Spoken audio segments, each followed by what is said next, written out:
everyone, and welcome to Audiotree Live. Today is Friday, August 12th, and we're very excited to have with us Helms Alee. Take it away.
You're watching Audiotree Live with Helms Alee.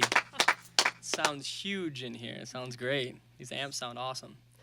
Thank you guys so much for coming in. I first wanted to say that. Thank you for having us. Yeah, no problem. A few months ago, I was in Seattle, and I was at this bar. I think it was called like the 9 Pound Hammer or something like that. Mm-hmm. So I was there hanging out, and I swore I saw you guys there. I wasn't sure though. Like didn't want to be that guy who was like, "Are you in that band, Helms Alee?" But I thought you guys were like hanging out around the corner. Is that a place you guys go to often, or is that like? It's right by our practice space. Oh, okay, that's probably what it is. Okay, cool. Yeah, that whole area, that like it's like Georgetown or whatever. Yeah, that whole like strip there. There's a lot of little cool places. I didn't even expect like all that stuff. I was on my way to the airport and was like, "Hey, we got some time to kill," which is weird because once I got to the airport, I saw you on the TV, like, and I was like, I'm like, that was them. There's no way that could have been it. Because your KEXP, I believe, was on there, which was pretty cool. Yeah, is that like how did? Airlines, probably. Yeah, is like how do they put? Is that just like a local thing they do in Seattle? They I have no idea. They I string. have no Okay. idea how that worked out. I think we recorded that probably 2 years before it popped up at the airport, but. They just Every auntie and uncle that comes into town, you're on the TV. I've You're never on that seen TV. it, and nobody ever. I mean, we weren't told that was going to happen. It's just friends started mentioning it. By the way, 9 Pound Hammer has the best house-made potato chips. in all of really. the lands. Oh, that's what I You should go have. back. Yeah, I might have to go check that out. Yeah, I saw it was a pretty cool place. Like it was like a really old. It wasn't something before that. It looked like an old. Like I don't know if you guys know the history of it. I think that whole spot used to be a giant brewery, if I'm not mistaken. Okay. That Yeah. whole strip of industry, and then it's just kind of Okay, sweet, awesome, cool. So beer. yeah, beer. So being from Seattle, like the scene out there, is it like quite a bit different when you guys go play other places as far as like the crowds or the type of people? Because Seattle's known for like the heavier type of music. So do you guys get the same response you do traveling as far as you do locally? If we're lucky enough, I think we're just at the mercy of the nice people that we meet. And People take us around, and it's kind of always a weird thing the first time you go to a place and you get introduced to something and you get an impression, and then next time you come through, maybe it's a whole different experience. But we've been pretty lucky, I think, with buddies showing us how it is. Yeah, well, speaking of that, you're on tour right now. Well, you kind of on tour right now with the Melvins, correct? Yeah. How has that been so far? Amazing. Amazing. Yeah, Any good. crazy stories? Anything crazy? Because they're veterans. They know what they're doing out there, right? They've been around a while. So anything in particular that you guys were learning or anything crazy? Just our first trying to make it to the first show was kind of crazy. Yeah. A little bit crazy. Was it a long drive? Was it storming, or what was the? Yeah, it was a traffic jam on the way that's- to Las Vegas. I don't know what was going on, but it was the worst traffic jam I've ever been in my entire life. 2 hours completely stopped. That's the to where we worst. had to. The only hope for making the show was cutting off the freeway, taking what turned out to be a dirt road. 20-mile long dirt road. Yeah, that's right. Google Maps led us to a dirt road across the mountains. Switchbacks. Yeah, and then there was a mudslide, rock slide across the road, and Wow. after all this, we were an hour away from the show. We were gonna show up right in time just to load up and play, and Mm-hmm. showed up at this rock slide, and we were like, oh, we're screwed. They're turning us around, but no, they led us over, all jumbly style over this crazy rock slide, and made the show. I would You made say it? what we learned from that experience, I was freaking out because I was so excited to get to this tour. I've been anticipating it for months and months, and I was starting to lose my cool a little bit about the idea of not making it to the first show on the Melvins tour. And we showed up, and they were just cool as cucumbers. Hey, you made it. Glad to see you. And You're on time. so calm and cool and friendly. So Perfect. You got to play. You're on time. No cutting of the set or anything. no, Perfect. Somehow, yeah. Awesome. Well, we speaking. even had time to slam a beer before we played. That's cool the even nerves. better. Many, That's even many better. years. Well, speaking of that, you guys can roll on that next one whenever you're ready. All right.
You're watching Audiotree Live with Helms Alee.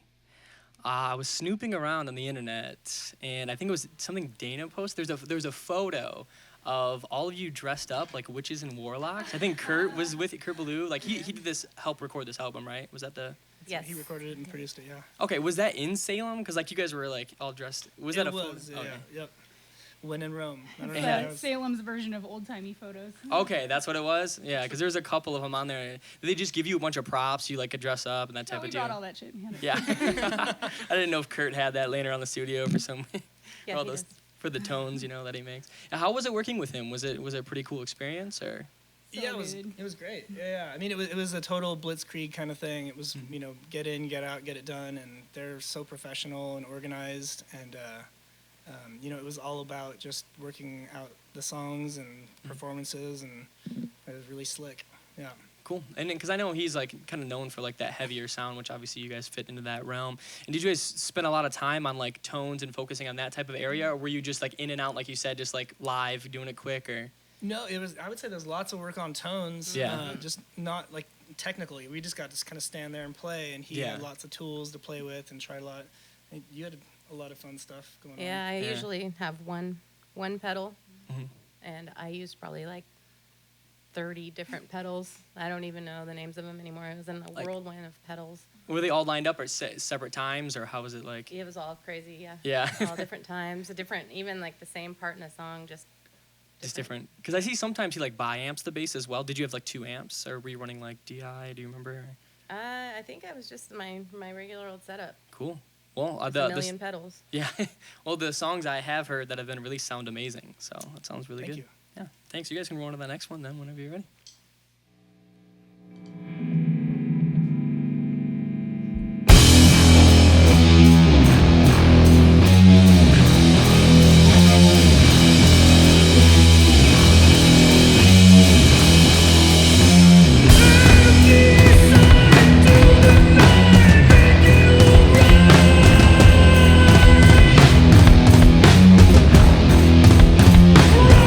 Satisfied, ring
You're watching Audiotree Live with Helms Alee. Now, you guys have had some longer drives on this tour and still have some ahead, right? What do you do to keep occupied? Like on the road, like do you switch off driving? Is there any games you play, anything crazy that you guys do? Lately, we've been listening to, I think it's Dan Carlin's Hardcore History. Okay, yeah, that's a great podcast. Yeah. And they're like, the episodes are like 4 hours long.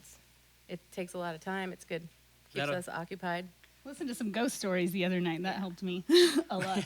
We do that sometimes when we're on tour as well. That ghost stories, my singer loves those. Yeah, they keep you occupied and kind of keep you awake too when you're really tired. Like you're driving through the night, it does help sometimes. Yeah. You're too afraid to fall asleep, so you stay Sunflower seeds. Yeah, that'll work too.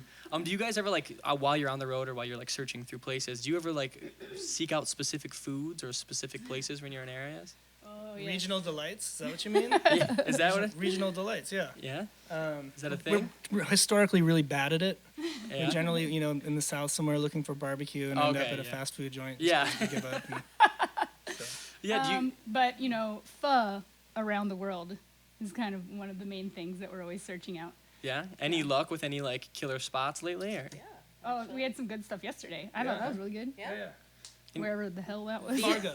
Fargo, yes. Okay. It was Viet Palace, I think. Okay. Right? Do you guys have like a rating system of like, do you? For nachos, not For for nachos, pho. not for Yeah. pho, okay. Pho just kind of is good or bad, I feel like. Yeah, It's so personal. It's so different for everyone, so it's kind of hard. It's a little too intricate. Yeah. But nachos are a little bit more broad. It's high school, college, and adult nachos. Oh, that's the ranking you have? All right. Do you, Well, those are the different types, and Okay, then there's yeah, yeah. rankings within those oh, categories. like subgenre? Like, yeah, okay, because I see love what a you're good high school nacho. I'm not afraid of nuclear cheese at all. That's But I awesome. also like to get real classy with my nachos as well. At home, sometimes I put broccoli on my nachos. Oh, wow. Interesting. Extreme. Never heard of that. Green nacho. I'm a grown woman. That's awesome. Well, you guys can run to that last one whenever you feel comfortable. All right.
Audiotree Live with Helms Alee. Thank you guys so much for coming in. Really appreciate it. Really happy to be here. Awesome, thank you. Tonight they're playing the Beat Kitchen at 9 p.m., so be sure to check that out. Also, they're on tour with the Melvins, and after that, Russian Circles, right? Yep. So be sure to go out and catch them, see them live. Obviously, it sounds great. Their new album, Stillicide, will be out soon via Sargent House, correct? Yep. September 2nd. September 2nd? Okay, perfect. I also wanted to thank the lighting and camera crew, the audio engineers, everyone here at Audiotree that makes this happen. Thank you. Thank you so much. And if you want to help support us and them, you can download the session when it comes out in a few weeks. Until then, we'll see you guys later. Thank you. Cheers, thanks. Thanks.